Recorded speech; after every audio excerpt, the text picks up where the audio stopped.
What is up, YouTube? Troken here. Welcome back to Draw Phase, and in today's video we have a Misfortune deck that is mid-range, tempo, and move all together.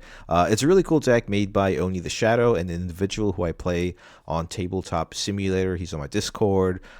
We stream together. We do a bunch of things with a bunch of other guys, and we were just cooking some decks, and he was like, try out this Misfortune deck, and it is awesome. It is seriously a lot of fun because it's innovative. It uses cards that we don't generally see in tournaments or in the meta currently, and it's just like really refreshing that you get to play a deck that just uses different cards.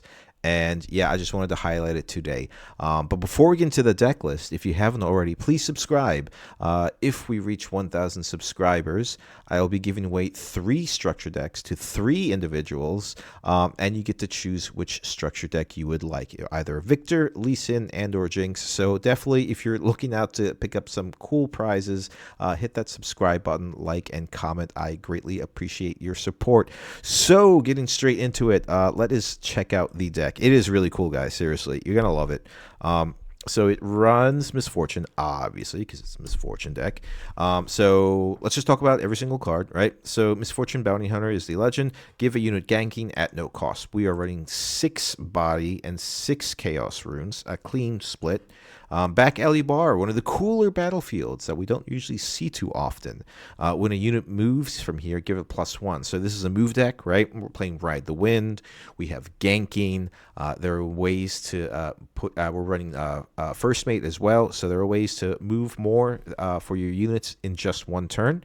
So getting that extra might is useful. Targon's Peak, when you conquer here, ready 2 runes at the end of the turn. We have things that we could react to for cheap, right? So we want to make sure that we have those access to those runes on our opponent's turn. The third battlefield will be Windswept Hillock.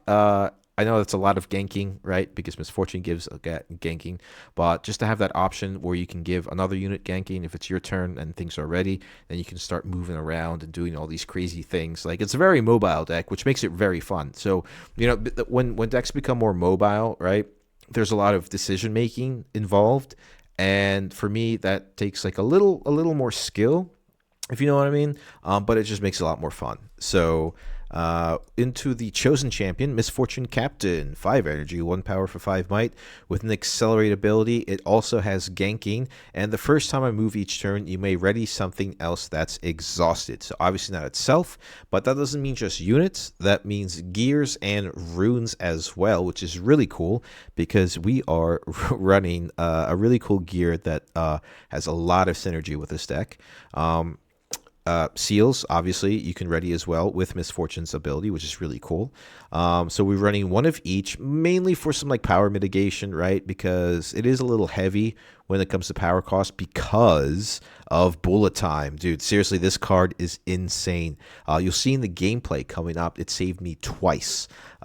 It's just the fact that, you know, you can react on your turn or in your opponent's turn, right? It is at action speed.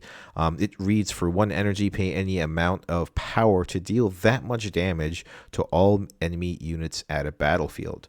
So the way this card works is kind of weird too. So basically, your opponent can react to both triggers, right? So you play it, they can either defy it or do anything else, right? And then it switches back to you, and you get to choose how much damage you want to do by paying the power, and obviously they would be able to react to that as well. But so if they all out just like either don't know how the card works or just like, you know, start playing disciplines, then you know how much damage you need to spread across the board to kill their units. So really cool card. Really strong, and honestly, using that power, trust me, like, it doesn't hurt too much because there are ways that we can accelerate a little bit. I'll just skip forward into the deck a little bit. We are running Catalyst of Aeons because of it, and trust me, it's useful. It's so useful if you are patient, right? You play Bullet Time, you can play Catalyst of Aeons if you're mitigating your power costs properly throughout the game. It doesn't affect your tempo at all, and it is just very, very, very good spell. We are running Stack Deck, another like amazing purple spell. I think if you generally are running purple, right, you should always run Stack Deck because the amount of information it can give you, you can pick out things that you need, and it's also a 1 technically, and you're drawing 1. So that's like, it's the cheapest draw spell, and also having the ability to kind of just like get rid of cards that you don't need and just pick out whatever you want from the top 3 cards of your deck is really, really, really good. You can stack deck into stack deck into stack deck just as long as you have the runes and kind of dig deep and like see what you need. We're running a 3 Flurry of Blades. At reaction speed, deal 1 damage to all units at a battlefield. That is generally because of Warwick. It's a great combo, right? Like you play Flurry of Blades. Warwick ready moves in. There's many things you could do where you could ready the Warwick once again with a first mate, right? And then you can give it ganking with your legend ability, and you can clear the other battlefield. Crazy combos, crazy things that you can do. And it's just like very, very reactive and very aggressive as well. Other than the Flurry of Blades, we're running Traveling Merchant. I'd say like this card is just so good. You know, just being to move around, you discard something that you don't generally need, and then you can just dig into your deck a little bit. And the fact that it does it before it moves, so it doesn't have to conquer anything, right? It's just an effect that automatically happens as soon as you move into a battlefield or move back to base. It doesn't dictate if it has to be battlefield or base. It's just a solid card to dig into your deck a little bit. And yeah, I love Merchant, right? And it fills out that 2-drop slot very, very nicely in here. Obviously, it is a move deck, so we're running 3 Ride the Winds, 2 energy, 1 power at action speed, move a friendly unit, and ready it. So, I mean, this card is strong, like a really strong purple card. On your upkeep, right? You ready a unit, you move into somewhere, that's your first move, right? Then you play Ride the Wind on it. It not only does it move to another position, but it also readies, and you can actually just go back to your base if you want to. And the fact that you have combos with, and I know, just bear with me, obviously Yasuo, right? You can easily win the game scoring 3 points in 1 turn. If you're at 5 points, this is at your base. You can easily, very, very, very easily win the game at 5. Insane. And also Kayn. Okay, now hear me out on this. This is like the one card that I mentioned is in purple, right? That people don't see. People don't think it's generally good. However, there are quite some combinations in here that make it good. Not only can it get readied with like something like Pirate's Haven, right? So if it's on your base, right, it's ready, and you have Pirate's Haven. Just one of the combos to go over. It becomes 7 might, right? You move it into a battlefield, right? You can ready it with Crewmate, or you can play Ride the Wind, right? As long as it has moved twice this turn, not only is it scoring points on the battlefields, right? It then doesn't take any damage. And at that point, this is what you're going to do. You're going to start challenging things because it doesn't take damage anymore. So you can easily clear things at the base of your opponent and taking no damage whatsoever, and being super, super controlly, being super, super aggressive, and just shutting down any type of potential they have of coming back in the game. Now, the cool thing is that we have ways to target down the opponent's base, right, with challenge, and also the battlefield. We can nuke with bullet time, and we could also take care of with Warwick and Flurry of Blades. That is insane, right? So basically, whatever position your opponent is in, you can deal with. So that is incredibly, incredibly cool. I think Kayn is underutilized. Yes, you do have to move it around. Yes, when you play Kayn, you have to play Ride the Wind. However, you know, if it works, it works.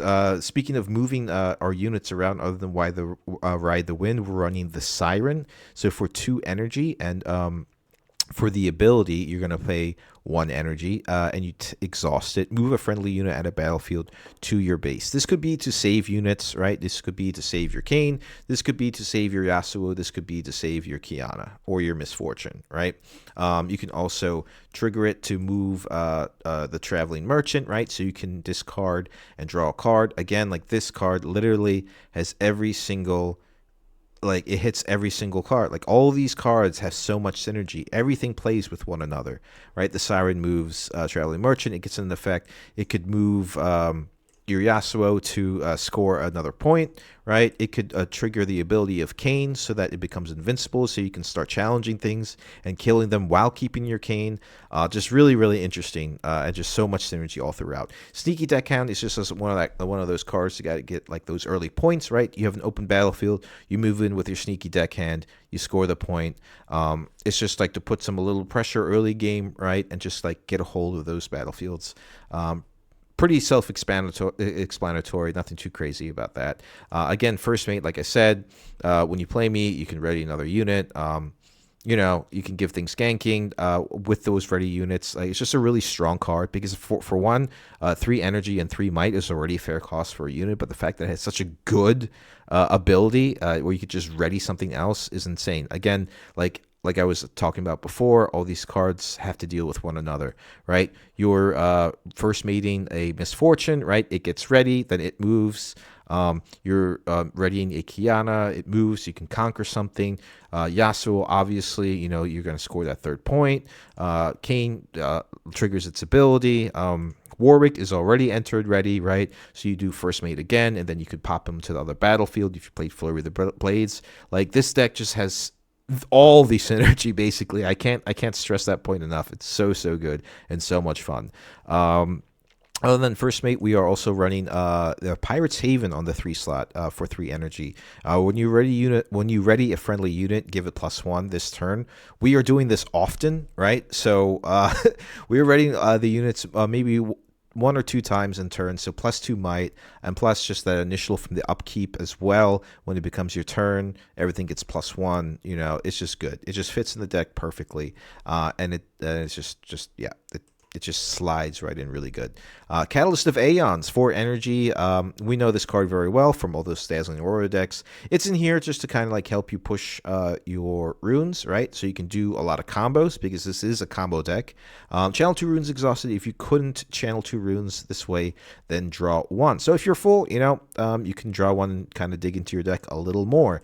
Obviously, Kiana Victorious, we've talked about the units. I just want to go over them real quick. 4 energy, 1 power, and 4 might with a deflect cost. When I conquer, draw 1 or channel 1 rune exhausted. I did something crazy with Misfortune, ganking, Legend, Kiana, and Bullet Time, and its ability. So definitely watch the gameplay. I won the game by doing this crazy combo that I didn't even know you could do. And yeah, so the fact Kiana's just like a really strong orange card. The fact that it has that versatility where you can choose whether you want to draw or channel a rune depending on your situation. If your hand's low, draw. If you have if you're short on runes, then channel rune exhausted. Like, it's really good, and the deflect cost is like really relevant today. Honestly, like I said before, from turn 5, you can move into the battlefields with Ride the Wind, scoring the last point with the Siren, pulling it through, either readying it with the first mate. The fact that as Pirate's Haven is on, it's also increasing in might. Just like, you'd be surprised that it is much easier to pull off this ability, right, in a Misfortune deck than it is in the Yasuo deck. Oddly enough, just because of orange, right? Because orange is relatively important, especially with a first mate. And Kayn, we've already talked about. 6 energy, 1 power, 6 might. Ganking, if I've moved twice this turn, I don't take damage. Yeah, that's really cool. The fact that you can move around, right, and then challenge things, really awesome. Really interesting way to kind of like pick out your opponent's units. And of course, Warwick, we talked about as well. I enter ready. When I attack, kill all damage and enemy units here. Yeah, so obviously Flurry of Blades or even Bullet Time just to hit everything once. And then you move in with your Warwick and just kind of kill everything there. Really cool. And the side deck is mainly for Kai'Sa and Master Yi, right? Unyielding Spirit, obviously. Reaction speed for 1 energy, 1 power. Prevent all spell and ability damage this turn. We are also running Sabotage, really good against Kai'Sa to take out those cards that are annoying. Choosing for 1 energy, 1 power, choose an opponent. They reveal their hand, choose a non-unit card from it, and recycle that card. Not only are they forced to recycle card, but we get a lot of information by looking to their hand. And Invert Timelines, one of the best purple cards, mainly for that Kai'Sa Master, for that matchup. Just because, they're drawing a lot. Kaisa draws. They have just so many ways to draw into their deck. And if they have a large hand, then you just you sideboard this in, get rid of their hand, and kind of just like keep control of the tempo of the game. So yeah, that's a deck list, guys. Like, definitely try it out. Let me know what you think in the comments. And yeah, it's just an awesome, cool deck. Very innovative and very refreshing to play. So I've rambled on for enough. Thank you guys so much for watching. Stay tuned for the gameplay coming up. If you haven't, please subscribe. I greatly appreciate your support. Thank you guys so much. I hope you all have a wonderful day and enjoy the gameplay. Peace. What is going on, guys? We got some gameplay, some exciting gameplay with a little bit of commentary. So in this matchup, we got Misfortune versus Yasuo. We have Windswept Hillock and Star-Tipped Peak as the battlefield is going into my mulligans. I have a First Mate, a stacked deck. Warwick, I decided to mulligan because I don't quite need it yet. And I have a Ride the Wind, and I drew a Catalyst of Aeons for my mulligan. So yeah, guys, like, awesome deck. Like, definitely try it out. It's just like nice to do something different. So turn one, obviously a stack deck is incredibly strong, so that's exactly what I do. Looking at the hands or the cards from stack deck, the Siren, Bullet Time, and the Bullet Time. So Bullet Time is just a great tool, right? You can do it early game, right? Getting rid of a bunch of tiny things, or save it up for the late game, depending on the situation and how your opponent is playing their cards. So very, very great card to put into your hand. Great removal. And yeah, it's situational too, because instead of like overkilling units, you just have that perfect amount of damage to get rid of some threats on board. Switching over to my opponent's turn, he gets this extra rune for going second, tapping 2 and playing a Traveling Merchant. Yep, so you know, it's a solid 2-drop. Whenever it moves, discard a card and draw a card, dig into your deck. Then he decides to switch over to me. I'm ready up for my turn, drawing a sneaky deckhand, which is actually really cool because I could just score a point from the get-go, which is exactly what I do. I pop it down to Windswept Hillock with the hopes that he's going to move in with the Traveling Merchant onto the other battlefield.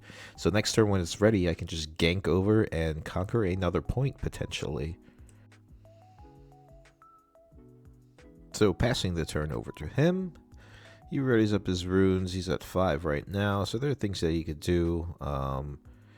Yasuo having access to green makes Discipline a problem, makes Defy a problem, makes Windwall a problem, Unguard, all these different tools, because green is really strong. Although lacking units, green is really, really strong with spells. Like I arguably like the strongest color with the best spells.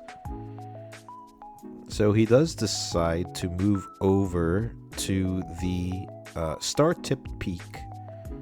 He discards a Rebuke, it seems like. And, yep, he scores his point for conquering. Then he decides to ramp up a little bit and get some card advantage by playing Find Your Center. Great card. It's really good when your opponent is 3 points away from winning because it only costs 1. So he channels 1 Rune Exhausted and decides to play a stack deck on top of that. Strong turn too. Yeah, that's insane. So he could search and pick out something to kind of figure out what he wants to do in the future. Stack deck's such a good card. And on top of that, he decides to recycle a rune to play a seal. And passing over the turn to me. So I draw my second Catalyst this turn. So I'm contemplating things to do. Strong turns would obviously be to gank over. But first I'm considering if I want to play the Kiana this turn. Channeling and drawing is really strong if I'm conquering, especially with a Ride the Wind in hand and or a First Mate that I could ready it with. Then gank over by either giving it with my legend ability or just going onto Windswept Hillock. So I tap 4, And I decide to play Catalyst Aeons, Catalyst of Aeons. Sorry, guys. And channel 2 runes, Exhausted, just to get a little ahead, because he did play Find Your Center, so I just wanted to keep up with him, or not even keep up, but just like be more ahead on resources than he is. So I got my point for holding, and I decided to gank over. Let's see if a showdown happens, or if he's gonna play some spells. So he does tap 1, and he decides to gust my sneaky deckhand up onto my hand. Yeah, Gust is a strong card too, and Rebuke is even stronger. People argue that Rebuke is like a little too high on power cost, but I mean, honestly, the fact that it can just like touch anything, right? And then just pop it back to your hand. Like, it's really good anti Dazzling Aurora, because anything that they channel, you can potentially put back into their hand. So that's really, really good. So they don't get the benefit of Dazzling Aurora. But it's just not seeing a lot of play, mainly because like purple is just missing a lot of pieces. So going over to his turn,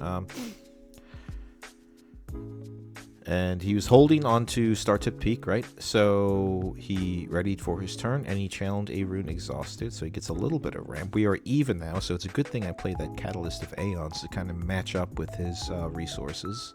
So he plays a stacked deck. Always good to play in the beginning of your turn, right? You tap a rune, and you get to look at 3 cards, and you get to figure out if, hey, is there something else I should be doing? And just the advantage is really, really good. Taps the seal into a seal, always a good play. And then, yeah, dude, this game is getting a little ridiculous when it comes to resources. So at this point, I guess I'm pretty scared, because he's got some seals, he's got a lot of runes, and here we go with a big play. 2, yep, so there comes the Yasuo, always a big threat, hard to beat just because it moves in, does the damage first, and then the showdown happens. So kind of scary. He also has ways to move, I'm assuming, because Yasuo generally, other than the legend ability, plays Ride the Wind as well. So he develops his Yasuo and switches over to me. I'm looking good with hand size, so I'm feeling comfortable. I got 10 runes, so there's some things that I could be doing. I think I want to develop my Kiana here. So yep, I tap 4 in power. Definitely gonna put in the Kiana. And then I decide to, I believe, do I Ride the Wind in this turn? Yes, I do. So I Ride the Wind. Moving over Kiana over to Windswept Hillock initially is always the best thing, so I don't have to give it ganking, with the potential of using that in the future for this turn with my legend ability. So I score point. I get the ability from Kiana. I will draw a card from it, deciding. I guess I get to choose. I got a Pirate's Haven, not too bad. Good for reading. And then I gank over. Hopefully there's no responses. He is all tapped out, so I'm not too worried about anything. And then I score another point. And also I conquer, so I decide to channel a Rune Exhausted. Or do I draw? I forget, actually. I do decide to draw a card. And I grab another Ride the Wind. Yeah, dude, Ride the Wind with Misfortune I think is just far better, because you get much more benefit from the orange cards moving around than you generally do purple, so it's really cool. And then First Mate comes down, again, orange being orange, and I ready my Kiana, and I move it safely back into the base, so I'm not worried about that Yasuo coming in and killing it. Pretty cool, crazy turns. So that Kiana just decided to take a tour around the whole entire battlefield and back to base.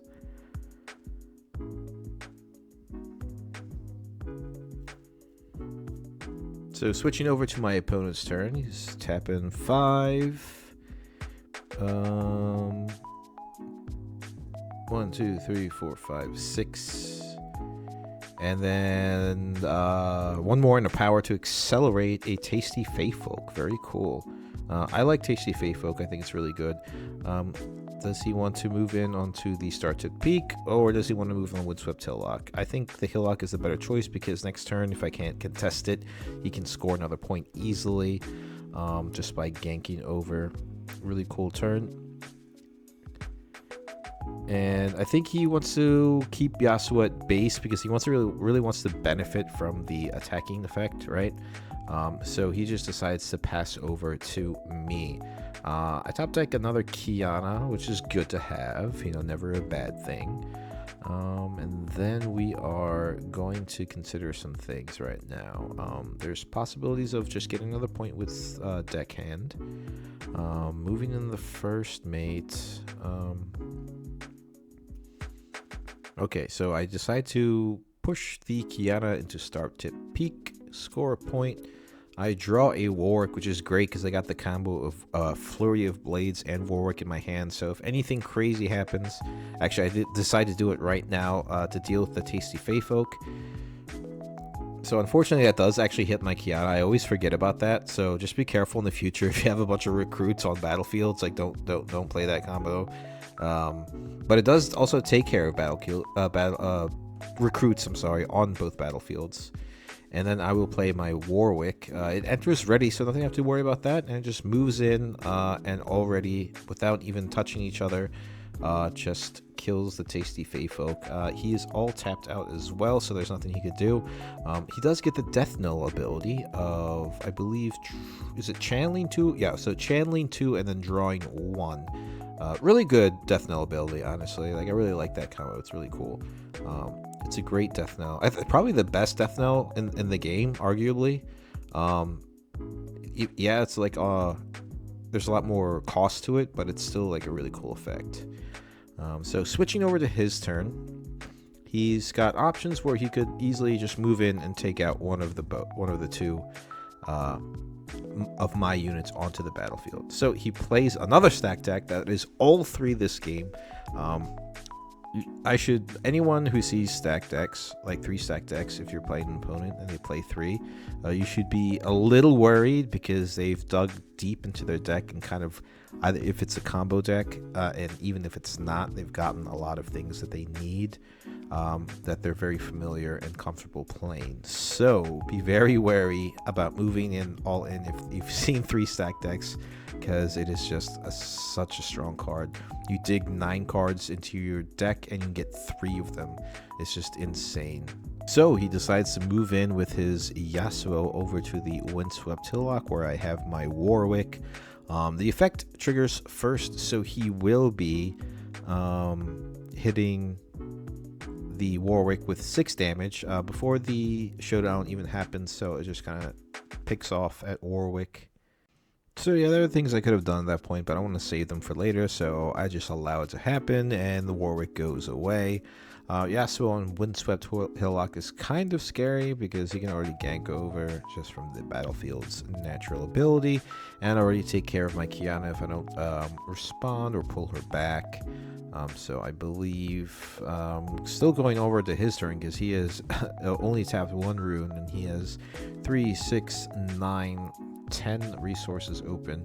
He decides to tap 8 of them and a power to play an accelerated Tasty Fey Folk. Ooh, most likely to contest the star-tipped battlefield, which is really good. So he decides to go move into the battlefield. He does not have any actions on his turn, so I will play a bullet time as he passes priority over to me. And now he has to be in that situation where he has to decide if he would like to counter it, if he has any counters, or play anything.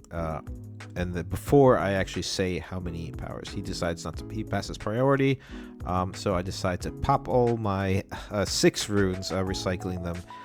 Being able to kill the Tasty Fey Folk. He will accelerate. He will channel 2 runes exhausted and draw a card from the Death Knell ability. So he's full on runes.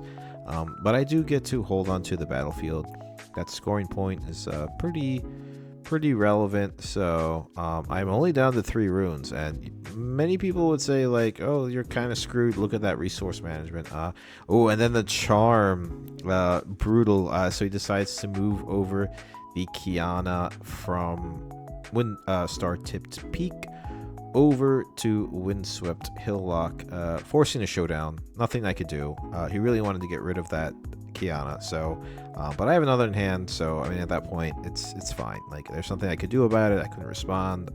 I don't have any resources. I have 3 runes, so it's looking bad, but trust me, like, I swing the game in a crazy way, because this deck just kind of works so well.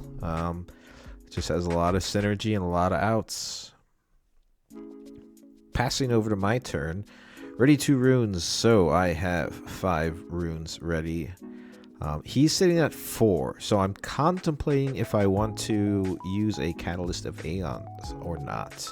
So that's why that card's in the deck, because now you're in this situation where you just need a little more runes, little more resources, and normally it would take you like 2 turns to get those extra 4, or rather you can just pass, right, depending on the board state, and play Catalyst, maybe tempo out something on your base if you need to, and then from there you get, like, you're just a turn ahead after playing Bullet Time, right? It's catching up after spending all that power for removal, which is fine. Like, that's the point of the card. So sitting here, I'm just thinking, all right, what's the best way to kind of deal with this hand that I have and deal with the board state? He's full on resources except for 1 rune. He's got a Yasuo on board. He can gank around, so it's a little tricky, but I do decide I want that extra point, right? So I move into start to peak. Doesn't seem like he has anything to do unless he plays the Gust. Gust strong card. It's basically like, you know, you can stop your opponent from getting a point, which is exactly what he did. So he played that incredibly well, saved it wisely, but then I played the deckhand that he actually gusted back into my hand, like in the beginning of the game. So I was like, no, I really want this point. So I score the point. Sneaky deckhand, really good late game. You know, you can just pretty much like score a point sometimes, just get to where you need to be. You can move it. You know, like it's incredibly good. You can even win the game if you have 2 of them in your hand, because you can conquer, and both battlefields open, obviously. So I pass the turn over to him and kind of see what he's got. So he decides to gank over with his Yasuo, using the battlefield's ability. He does the 6 damage initially, so there's not much I can do about it. And plus, honestly, the sneaky deckhand did its job. It gained the point, and now he is sitting at 6. So if he develops like any more units at base, I'm in trouble, because he will get a point for holding, and then he can move in onto the empty battlefield if I don't have a big swing turn coming up, which I do, by the way. So he does looks like a Clockwork Keeper. Yep, because he paid the power to draw a card. So he's got a unit ready, so I really have to take care of this battlefield. I really have to deal with this Yasuo. And then he also plays Find Your Center for 1, because I am at 7 points, so it gets discounted by 2 runes. Channels a rune Exhausted. And he pulls out a Siren. He's got some setup going on, so I am starting to sweat a little bit. But you guys just wait for this like crazy like swing turn and the way it reacts. He also plays a Wielder of Water just in case some shenanigans happen on my turn, and as he passes over. So now I am in a situation where I draw the Cane, but it's a little too late for the Cane. And also without the challenge and a Yasuo on board, it's kind of difficult to kind of move it around. However, I have the cards to win the game in my hand right now. I'm just making sure that the rune costs and everything is proper, that it actually works out. But it's so just double checking, and yeah, it's pretty crazy how you can take the game by just playing a bullet time properly.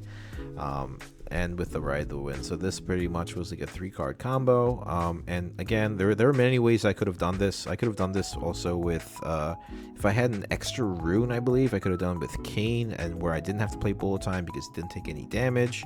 But I just, with Cane, I didn't have enough. I just needed 1 more rune to play the Ride the Wind, and I could have taken the game that way as well. But I decided to use the Kiana because I needed to channel an extra rune, and you'll see it right now, I believe, where I first and foremost have to develop a unit to Ride the Wind, right? So Kiana in this situation obviously is the best choice.